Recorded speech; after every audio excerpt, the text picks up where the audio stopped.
di ko sir mapag-connect yung dalawang FX Pro through Bluetooth. Naka-double mode na parehas, walang nangyayari kapag pinipress ko ulit yung power button, nagdo-double mode lang ulit. Alam mo Rover, mesh intercom ang Freecon FX Pro. Pero dahil Bluetooth connection ang hinihingi mo, narito ang tutorial para sa'yo. Kaya nang nakagawian, before natin i-connect ang ating mga Freecon FX Pro, kailangan muna natin silang i-reset. Once na naka-reset na ang ating mga Freecon FX Pro, pwede na natin silang i-connect via Bluetooth. Unang step, press natin ang power button for about 3 seconds hanggang mag-turn on ang ating FX Pro. Welcome to Use Freecon Product.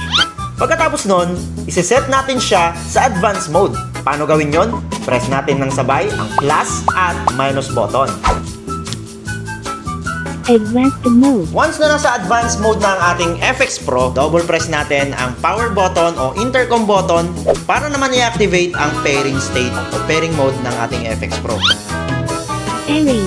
Once na nasa pairing mode na ang ating FX Pro, punta naman tayo sa FX Pro ng OBR o partner natin. Ulitin lang natin ang process para sa FX Pro ng ating OBR o partner natin. Kapag parehas na kayong nasa advanced mode, press mo lang din ng 2 beses ang intercom button para sa pairing mode ng ating FX Pro.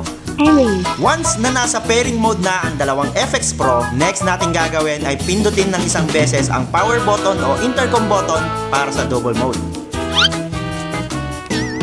Double mode intercom connected. Ganun lang kadali. Pwede na kayong mag-usap ng OBR mo gamit ang FX Pro na connected via Bluetooth. Para sa iba pang mga tips, tutorials at request, comment mo na yan dyan sa comment section. Baka request mo na ang susunod nating i-feature. Ako nga pala si Jules. Don't forget to like and follow. Let's go! Ewan ko na lang kung di pa marinig Freecon